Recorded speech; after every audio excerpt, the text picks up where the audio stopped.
नमस्कार, कोरोना अपडेटमा स्वागत छ। म केशव शर्मा। हामी कोरोना भाइरसबारे अपडेट लिएर उपस्थित भएका छौँ।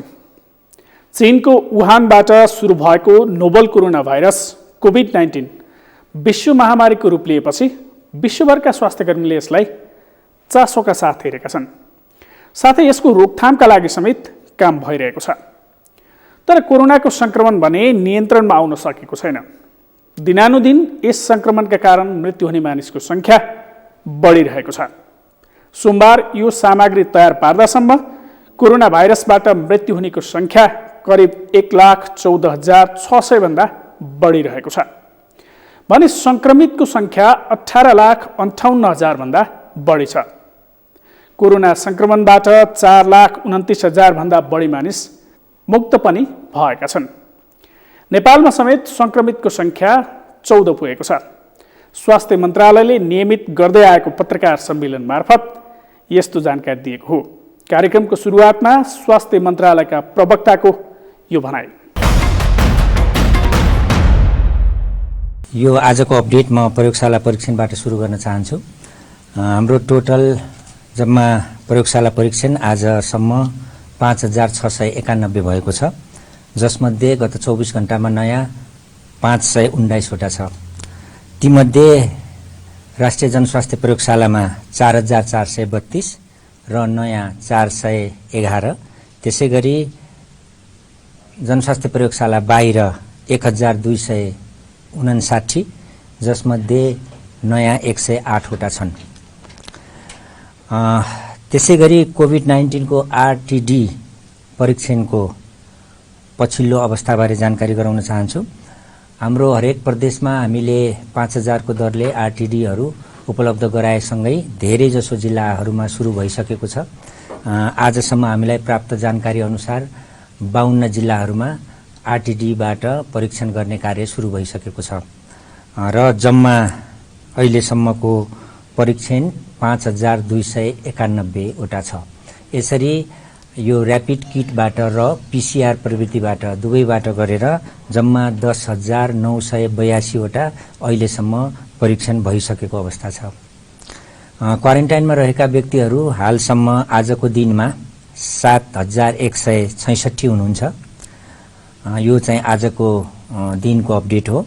त्यसै गरी आइसोलेसनमा रहेका बिरामीहरूको सङ्ख्या आजको दिनमा 103 वटा छ, जसमध्ये उपत्यकाभित्र 9 जना र उपत्यका बाहिर 94 जना हुनुहुन्छ। म कल सेन्टरको र हाम्रो मोबाइल एपको अपडेट गराउन चाहन्छु। हाम्रो कल सेन्टरहरू दुईटा हो, 1115 र 1133। यो दुईवटा कल सेन्टरमा गरेर जम्मा 2,504 वटा प्रश्नहरूको हामीले जवाफ दिएका छौँ। त्यसै गरी हाम्रो मोबाइल एप र हाम्रो स्वास्थ्य र हाम्रो वेब पेज covid19.mohp.gov.np मा इन्ट्री गरिएका आफ्ना लक्षणहरूलाई जो होम क्वारेन्टाइनमा हुनुहुन्छ, मैले पहिला पनि भनेको थिएँ, उहाँहरूलाई हामी प्रत्यक्ष सम्पर्क यही माध्यमबाट गर्छौँ। उहाँहरूले पछिल्लो 24 घण्टामा 617 जनाले इन्ट्री गराउनु भएको छ। यसरी कुल इन्ट्री गराउनेको सङ्ख्या अहिले 15,687 पुगेको छ।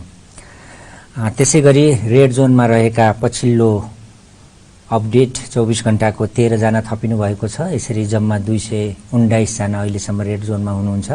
उहाँहरूको स्वास्थ्यको अवस्थाको बारेमा र उहाँहरूको ट्रेसिङ गर्ने काम सम्बन्धित महाशाखाबाट भइरहेको छ।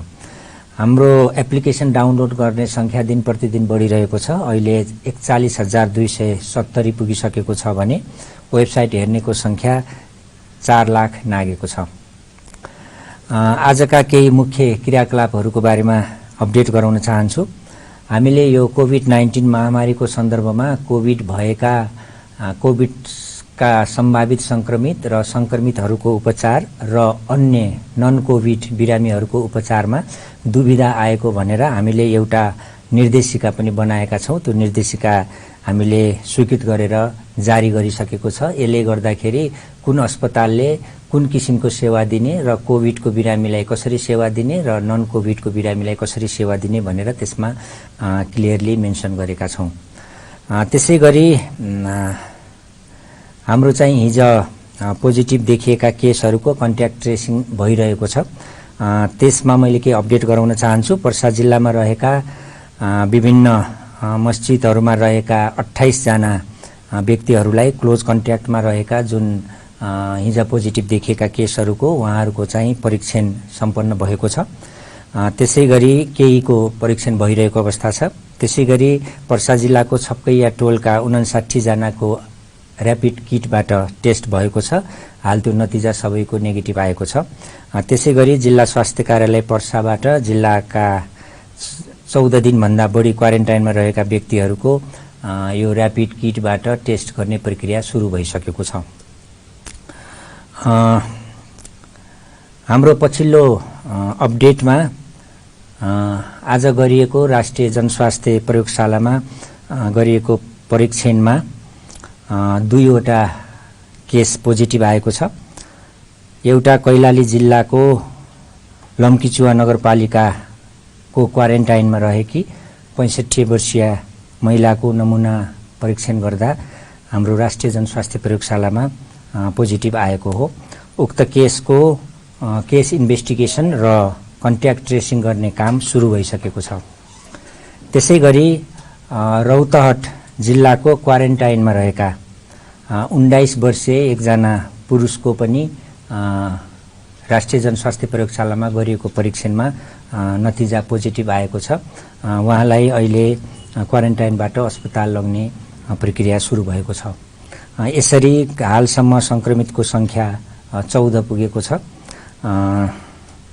जसमध्ये उपचार भइरहेकाहरूमा आज एकजना थपको उपचार सेती अञ्चल अस्पतालमा भएको छ, जसले गर्दाखेरि हाम्रो सेती प्रादेशिक अस्पतालमा अहिले उपचारको क्रममा रहेका सङ्क्रमितहरूको सङ्ख्या 5 पुगेको छ। त्यसै गरी वीरगञ्जमा 3वटा, बागलुङमा 2वटा र टेकुमा 2वटा सङ्क्रमित व्यक्तिहरूको पनि उपचार भइरहेको छ। सबै उपचारमा रहेका व्यक्तिहरूको अवस्था सामान्य छ। त्यसै गरी म अब एउटा अनुरोधबाट आफ्नो अपडेट अन्त्य गर्न चाहन्छु। कोरोना सङ्क्रमणबाट सुरक्षित रहनका लागि नेपाल सरकारले लागू गरेको लकडाउनको पूर्ण पालना गरिदिनु हुन अनुरोध गर्छु। हामीले गत केही दिन यता यो सङ्क्रमितहरूको सङ्ख्या बढेको पाएका छौँ र यसबीच यो लकडाउनको औचित्य र लकडाउनको अवस्थामा हामी पूर्ण रूपमा क्वारेन्टाइनमा बस्नुपर्ने अनिवार्यताको औचित्य पनि थप पुष्टि भएको हामीले पाएका छौँ। त्यसै कारणले यो लकडाउनको स्थितिमा सबै क्वारेन्टाइनमा बसिदिनु हुन र अलग बसिदिनु हुन हामी अनुरोध गर्छौँ। त्यसै गरी नयाँ वर्षको उपलक्ष्यमा यहाँहरूलाई हार्दिक शुभकामना दिन्छु मन्त्रालयको तर्फबाट र मेरो व्यक्तिगत तर्फबाट। साथै कोरोना विरुद्धको यस अभियानमा हामीले विजय प्राप्त गर्नेछौँ। यहाँहरू सबैको सहयोगमा सबैको सुस्वास्थ्य, शान्ति र समृद्धिको लागि कामना गर्छु। अब अन्तिममा अहिले अब केही क्षणमा मान्य स्वास्थ्य तथा जनसङ्ख्या मन्त्रीज्यूको यो नयाँ वर्षको शुभकामना सहितको कोभिड-19 को सम्बन्धमा विशेष सम्बोधन सुरु हुने बेहोरा पनि अनुरोध गर्दछु। अंग्रेजी नयाँ वर्षको सुरुदेखि फैलिएको कोभिड-19 को संक्रमण नेपाली नयाँ वर्ष सुरु हुँदासम्म धेरै देशमा पुगिसकेको छ। विशेष उल्लासका साथ विश्वभर भएका नेपालीले मनाउने नयाँ वर्ष यसपटक उल्लासमय हुन सकेन। कोरोना संक्रमण फैलन नदिन गरिएको लकडाउन तथा त्रासका कारण मानिसहरू घरभित्रै बसेर मनाएका छन्। प्रधानमन्त्री केपी शर्मा ओलीले कोभिड-19 संक्रमणको महामारीका कारण नयाँ वर्षलाई अप्ठ्यारो परिस्थितिमा स्वागत गर्न बाध्य भएको बताउनु भएको छ। नयाँ वर्ष 2077 को अवसरमा शुभकामना दिँदै प्रधानमन्त्री ओलीले लकडाउनलाई कडाइका साथ लागू गर्न आग्रह समेत गर्नुभयो। संकटका बीच प्रधानमन्त्रीले के भन्नुभयो? अबको पालामा प्रधानमन्त्रीको यो भनाइ।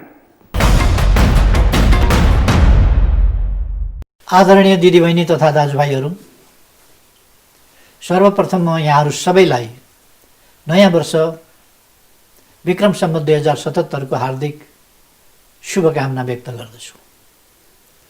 पुरानो वर्षलाई बिदा गर्ने र नयाँ वर्षलाई स्वागत गर्ने यो घडी वास्तवमा उल्लास र उमङ्गको पर्व हुनुपर्ने थियो।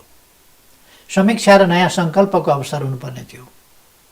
तर यस नयाँ वर्षलाई हामी साह्रै अप्ठ्यारो परिस्थितिमा स्वागत गर्दैछौँ। सिङ्गो विश्व समुदाय आज कोरोना सङ्क्रमणको महामारीबाट आक्रान्त छ। यस महामारीले हामी नेपालीहरूलाई पनि छोएको छ। संसारभर छरिएर रहेका नेपालीहरूका आफन्तजनमध्ये कतिपयलाई सङ्क्रमित तुल्याएको छ र केहीलाई हामीबाट खोसेको छ। तपाईँहरूको प्रधानमन्त्रीका रूपमा मैले यही असहज अवस्थाबीच भारी मनका साथ नयाँ वर्ष 2077 को शुभकामना भन्नु परिरहेको छ। यति बेला देशभित्र र बाहिर रहनुभएका सबै नेपाली दिदीबहिनी दाजुभाइहरूलाई मेरो कामना छ, तपाईँ र तपाईँका परिवारजन र आफन्तहरू सबै कोरोना भाइरसको सङ्क्रमणबाट जोगिन सक्नुहोस्। जसलाई सङ्क्रमण भएको छ उहाँहरूले यसमाथि विजय हासिल गर्न सक्नुहोस् अनि कोरोना भाइरसको विश्व महामारीबाट सिङ्गो मानव जातिसहित हामी नेपाली पनि छिट्टै मुक्त हुन सकौँ। यस भाइरस विरुद्धको जारी युद्धको अगुवाई सरकारले गरिरहेको छ। हरेक दुःखका पलहरूमा हामीले तपाईँहरूको हौसलापूर्ण साथ सहयोग र सद्भाव पाएका छौँ। आगामी दिनमा पनि सम्पूर्ण देशवासीहरूको निरन्तर साथ रहनेमा सरकार विश्वस्त छ। मेरो नेतृत्वमा रहेको नेकपाको वर्तमान सरकार गठन भएको 2 वर्ष बितेको छ। तपाईँ हामी सबैलाई थाहा छ विगत 2 वर्षको प्रगति उत्साहजनक रहेको थियो। यदि यस महामारीको चपेटामा नेपाल नपरेको भए आज हामी विकासको दरका बारेमा चर्चा गरिरहेका हुने थियौँ। विगतका उपलब्धिहरूको जगमा उभिएर नयाँ उचाइ हासिल गर्ने योजना बनाइरहेका हुने थियौँ। स्वदेशमै फलदायी रोजगारी वृद्धिदेखि कृषिको आधुनिकीकरणको कुरा गरिरहेका हुने थियौँ। खनिज पदार्थको उत्खनन कार्यलाई तीव्रता दिने तयारी गरिरहेका हुने थियौँ। यति बेला नेपाल भ्रमण वर्ष 2020 को उल्लास फैलिरहेको हुने थियो। वर्षभरि 20 लाखभन्दा बढी विदेशी पर्यटकहरूले नेपाल भ्रमण गर्ने अभियानका रूपमा होमस्टे, होटल र रेस्टुराँहरू भरिभराउ हुने थिए। सहर बजार, ट्रेकिङ स्थल र पर्वतारोहणका गन्तव्यहरूमा पर्यटक र पर्वतारोहीहरूको चहल पहल व्यापक हुने थियो। अहिले हामीहरू दूरगामी लक्ष्यसहित थालिएको सगरमाथा संवाद भव्य रूपमा सम्पन्न भएकोमा खुसी मनाइरहेका हुने थियौँ। जलवायु परिवर्तन, पर्वत र मानव जातिको भविष्यका बारेमा हामीले गरेका छलफल र निकालिएका निष्कर्षका बारेमा विमर्श विश्लेषण गरिरहेका हुने थियौँ। समग्रमा विगतमा हामीले गरेका वाचाहरू, तिनको प्रगति र अब गरिने कामका योजनाबारे मैले यतिखेर देशवासीका सामु आफ्नो विश्लेषण राखिरहेको हुने थिएँ। 5 वर्षको जनादेशको झन्डै मध्यतिर आइपुग्दा हाम्रा अपेक्षा र परिणाम बीचको दूरीबारे संवाद गरिरहेका हुने थियौँ। तर आज हामीहरू एउटा भिन्न प्रकृतिको असहज परिस्थितिबीच नयाँ वर्षको आगमनलाई स्वागत गरिरहेका छौँ।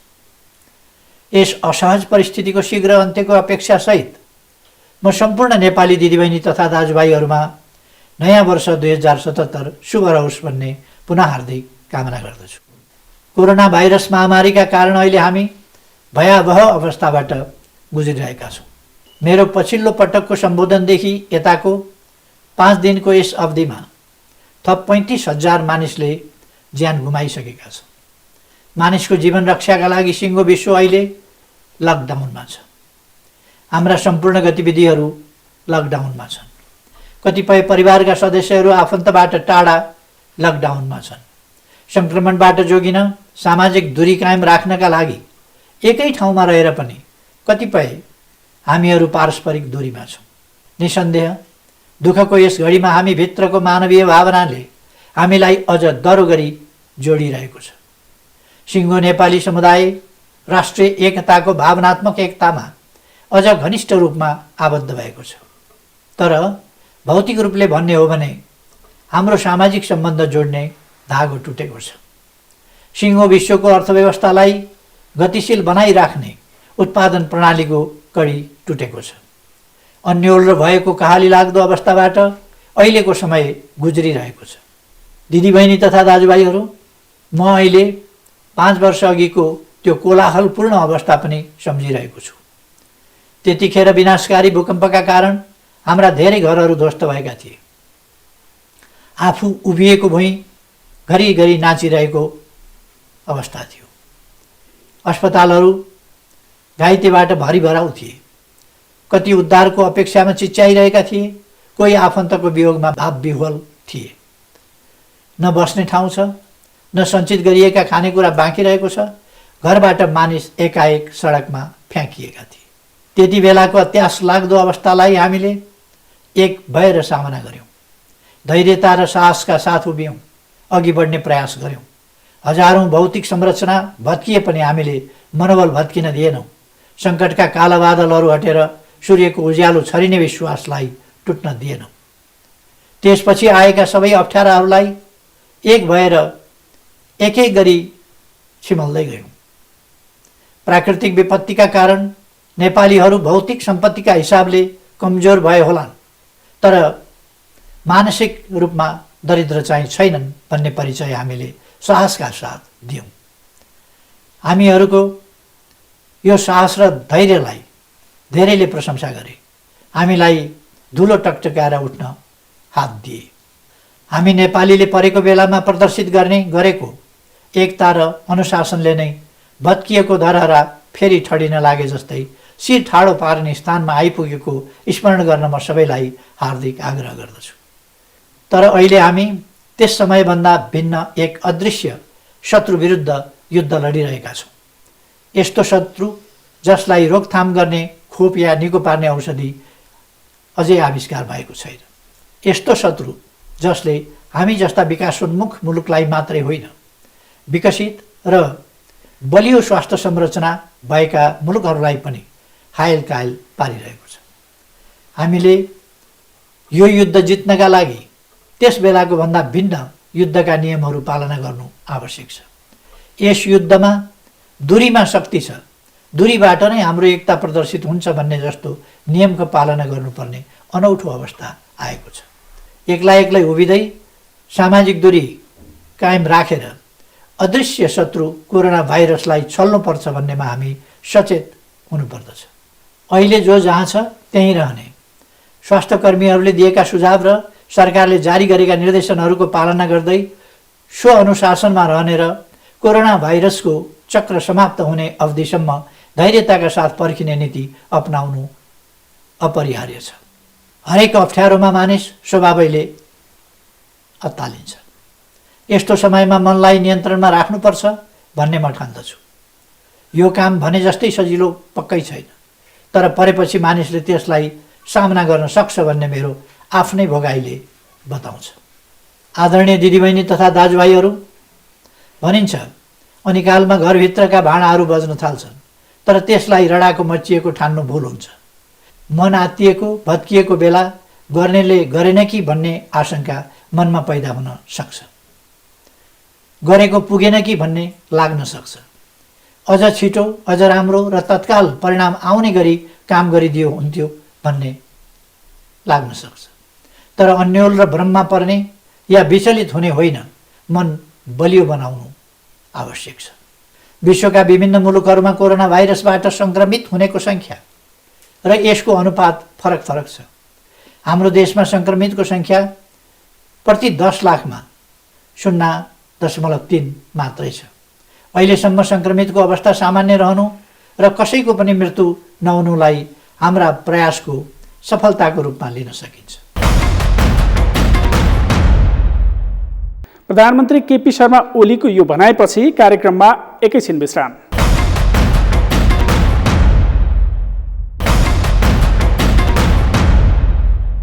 विश्रामपछि कार्यक्रममा स्वागत छ। चीनबाट फैलिएर विश्वलाई नै आतंकित बनाएको कोरोना महामारीले नेपालको नयाँ वर्ष 2077 प्रभावित बनेको छ। नयाँ उल्लास तथा उत्साहका साथ मनाइने नयाँ वर्ष यसपटक नेपालीले खुलेर स्वागत गर्न सकेका छैनन्। नयाँ वर्षलाई कोरोना विरुद्धको ऐक्यबद्धताका रूपमा लिएका छन्। यसपटक कतिपयले बिहानै राष्ट्रिय गान बजाएका छन् भने कतिले कोरोना संक्रमण विरुद्ध अग्रमोर्चामा लड्ने स्वास्थ्य कर्मीहरूको सम्मानमा ताली बजाएका छन्। कोरोनाको कहरका बीच 5 नम्बर प्रदेशको नेपालगञ्जमा कसरी मनाइयो नयाँ वर्ष? अबको पालोमा बाँकेबाट सहकर्मी मधु पौडेलले पठाएको एक सामग्री।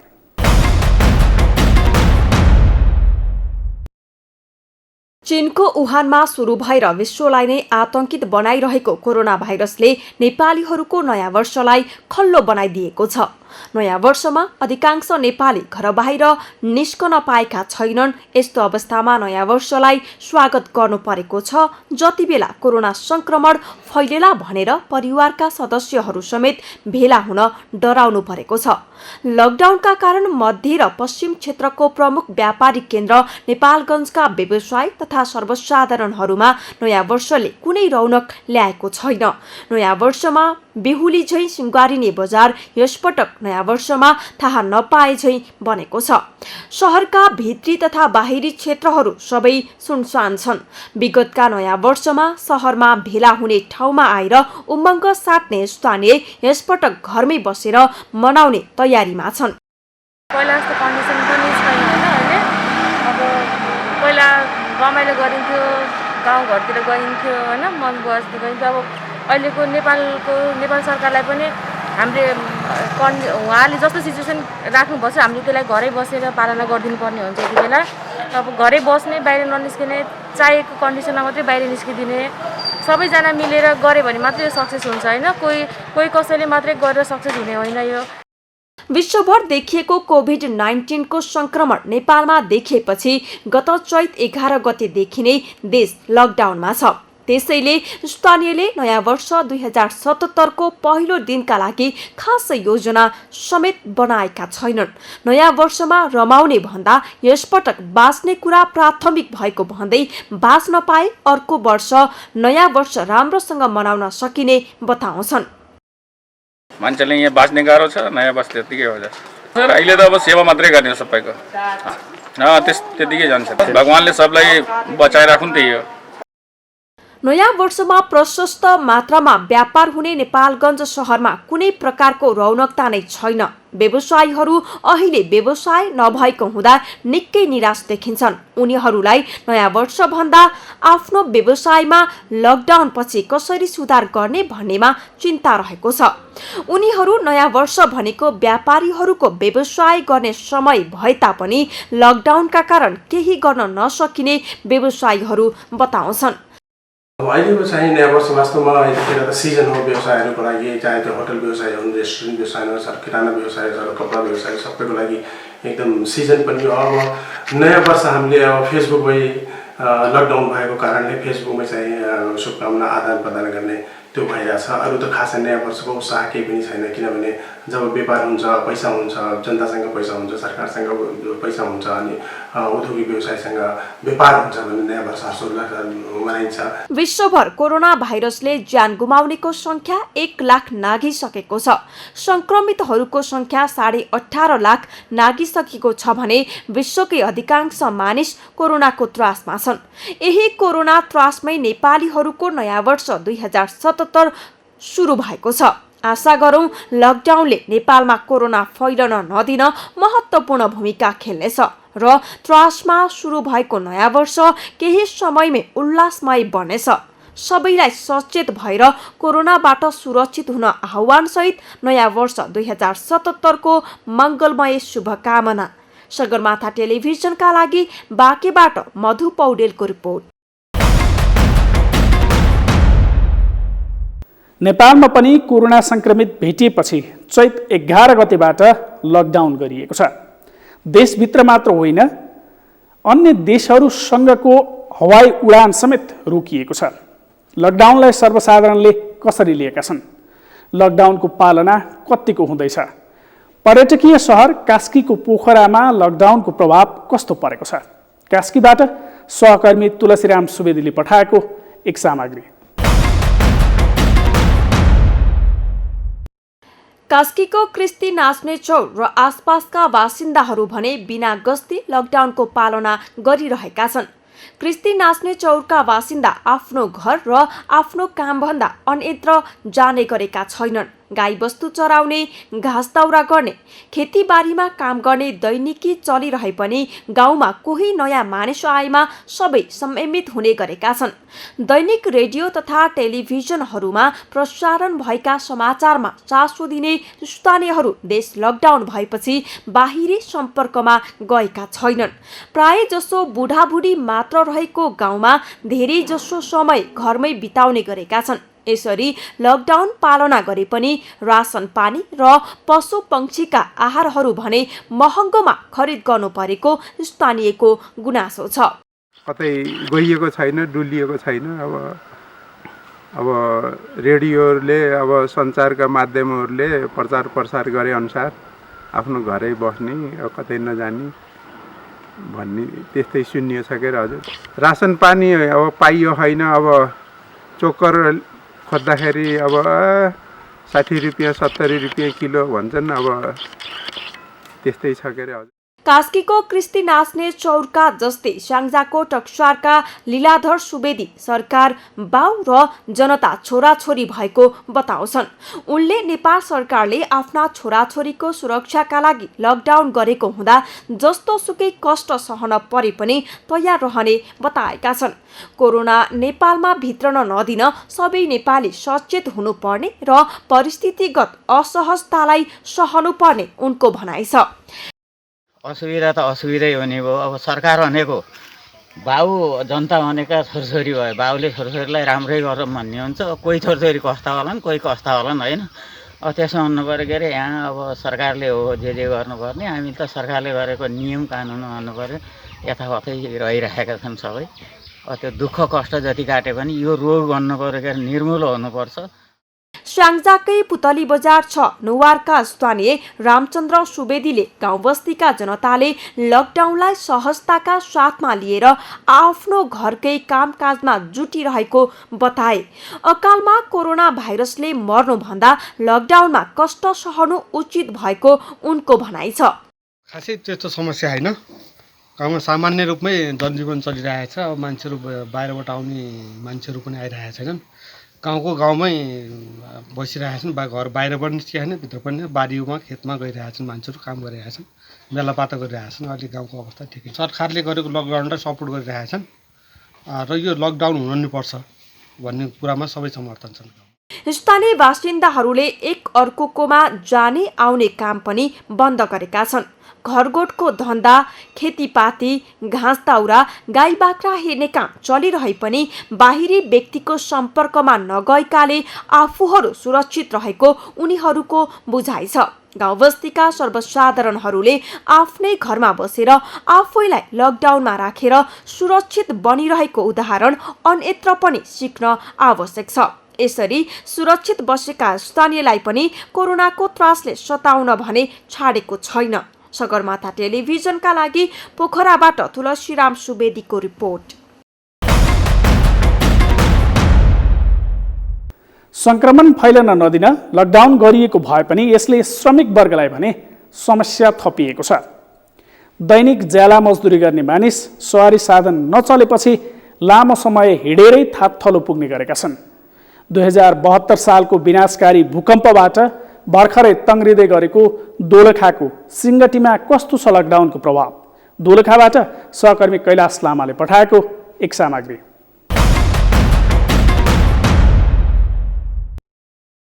दुई 2072 सालको विनाशकारी भूकम्पले बजारको अस्तित्व नै मेटिने गरी क्षति पुगेको दोलखाको उत्तरी व्यापारी केन्द्र सिङ्गटी बजार बल्ल तङ्ग्रिने अवस्थामा थियो। तर अहिले देखिएको कोरोनाको त्रासले लकडाउन भएपछि त्यसको अर्को धक्का सिङ्गटी बजारले खेप्नु परेको छ। भूकम्पमा जिल्लामै सबैभन्दा बढी मानवीय र भौतिक क्षति बेहोरेका सिङ्गटी बजारमा लकडाउनसँगै व्यापारिक गतिविधिमा पूर्ण विराम लागेको छ। भौतिक क्षेत्रको पुनर्निर्माणपछि आर्थिक चहल पहल सुरु भएको बजार अहिले आफै सङ्कटमा छ। भूकम्पमा बरु अब यताउता चल्किएको थियो, यताउता थियो। अब अहिले त कोरोनाले गर्दा आफ्नो ज्यान बचाउनको लागि पनि अब बन्द गरेर पनि बस्नुपर्ने बाध्यता पनि भइरहेछ। एकदम तनाव भइरहेछ सर। अहिले फसल बन्द छ सर। अब के गर्नु, अब खोलेर बसौँ भने कुनै बाहिरबाट आउने मान्छेले कुनै रोग लिएर आउला भन्ने डर भइरहेछ। व्यापार छैन, व्यापार अब बैङ्कको ऋण र लोन कसरी तिर्ने, गाडीको लोन कसरी तिर्ने, हरेक मार्ग छ अहिले। अब जब राम्रो भइदियो हुन्थ्यो, यस्तो महामारी नआइदियो हुन्थ्यो। 2072 सालको विनाशकारी भूकम्पले सिंगटीका 95% भवन पूर्ण रूपमा क्षतिग्रस्त भइसकेका थिए भने 18 जनाले ज्यान गुमाउनु परेको थियो। जिल्लामै सबैभन्दा बढी जनधनको क्षति बेहोर्नु परेका सिंगटीवासीले सरकारको भूकम्प आवास निर्माण अनुदान र बैंक तथा सहकारीबाट ऋण लिएर घर बनाएका थिए। तर कोरोनाको त्रासमा भएको लकडाउनका कारण व्यापारीहरू किस्ता तिर्न समेत नसक्ने अवस्थामा पुगेका छन्। कालिन्चोक, बेगु र गौरीशंकर गाउँपालिकाको मुख्य बजारको रूपमा स्थापित सिंगटीमा अहिले मान्छेको आवत जावत ठप्प छ। एकाध खाद्यान्न पसल खुले पनि बजार ठप्प जस्तै छ। करिब 350 व्यापारीहरूले दैनिक करिब 3 करोड रुपैयाँको आर्थिक कारोबार गर्ने गरेका थिए। सिंगटी बजारमा पुनर्निर्माणका घरहरू सबै अब आरसीसी घरहरू बने, पहिला छाप्रो थिए। अब पछि अहिले कोरोनाको यो महामारी पछि चाहिँ अब अहिले व्यावसायिक हिसाबमा त अब त्यसै पनि असर त छँदैछ। खाद्यान्न बाहेकका व्यवसायहरू त सबै बन्दै छ। अब के गर्छ, अब यहाँ पनि घर भाडा छुटका कुराहरू पनि अब नेपाल सरकारबाट कतिपय कुराहरू भएका सुन्नमा आएका छन्। तर अब खै अब यो सिंगटी बजारमै चाहिँ अब सबै घर धनीले त्यो खालको अवस्थामा अब गर्छन् गर्दैनन् भन्न सकिने अवस्था छैन। लकडाउनपछि सदरमुकाम चरीकोटबाट 35 किलोमिटरको दूरीमा रहेको सिंगटी बजार प्रवेश गर्नु पूर्व प्रहरी र स्वास्थ्य कर्मीले चेक जाँच गर्ने गरेका छन्। कोरोनाबाट मारमा परेका व्यवसायीहरूको हक हितका लागि भने हालसम्म केही पनि काम हुन सकेका छैनन्। भूकम्प गएपछि तहस भएको सिंगटी बजारले केही यसो खुट्टा टेक्न खोजेको थियो र अहिले फेरि यो कोरोना भाइरसको कारणले गर्दाखेरि बजारहरू तहस नहस छ, सबै बन्द छ र खाद्यान्नहरू स्टक चाहिँ केही मात्रामा देखिन्छ। मान्छेको आवतजावत बन्द छ र ठुल्ठुला प्रोजेक्टहरू पनि अब काम गर्न त्यति सहज छैन, कामदारहरू मानिरहेको अवस्था छैन। विनाशकारी भूकम्पपछि तङ्ग्रिँदै गरेको सिंगटी बजारलाई महामारीको रूप लिँदै गरेको कोरोनाले अर्को प्रहार गरेको अवस्था छ। यहाँका आर्थिक क्रियाकलापका विषयवस्तुहरूलाई पनि उठान गरेर अगाडि बढ्न सके निश्चय पनि यहाँका व्यापारी र स्थानीयहरूले राहतको महसुस गर्नेछ। सगरमाथा टेलिभिजनको लागि कैलाश लामा, सिंगटी, दोलखा। 2072 सालको विनाशकारी भूकम्पले 95% भवन पूर्ण रूपमा क्षतिग्रस्त बनाएको दोलखाको सिंगटीको मात्र होइन, सबै ठाउँमा उस्तै प्रभाव परेको छ। तर विश्वभर फैलिएको कोरोना संक्रमण फैलन नदिन लकडाउनको विकल्प पनि हामी सामु छैन नै। दोलखाको यो सामग्रीपछि कार्यक्रममा एकैछिन विश्राम।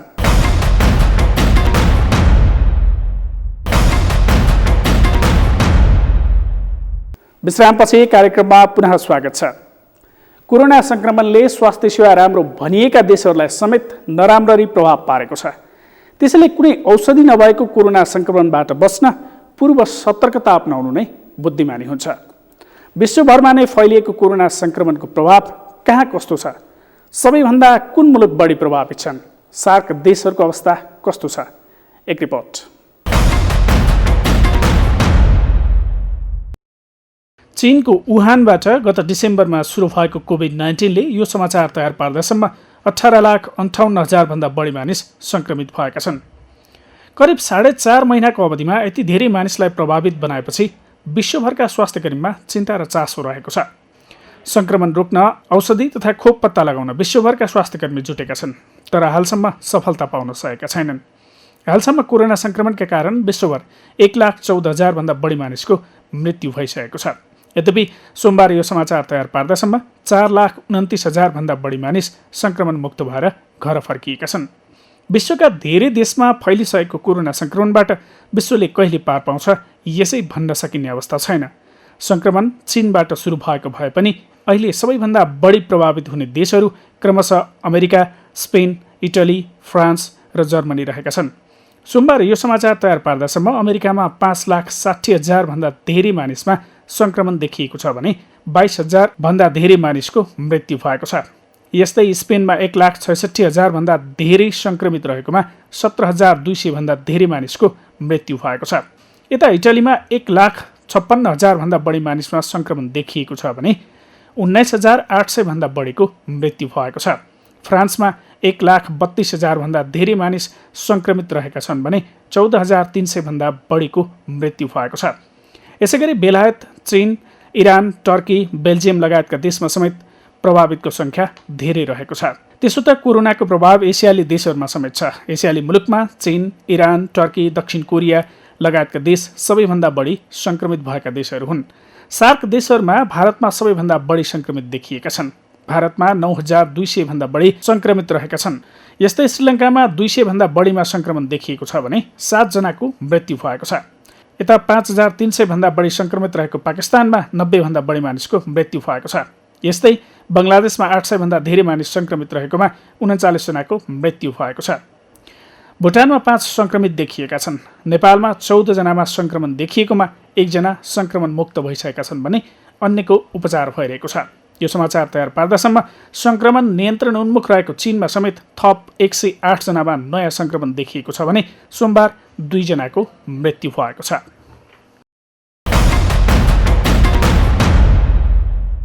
हवस् त, कोरोना अपडेट सम्बन्धी सामग्री आजलाई यति नै। कोरोना अपडेट सम्बन्धी हामी फेरि अर्को कार्यक्रम लिएर उपस्थित हुनेछौँ। म केशव शर्मा बिदा हुन्छु। नमस्कार।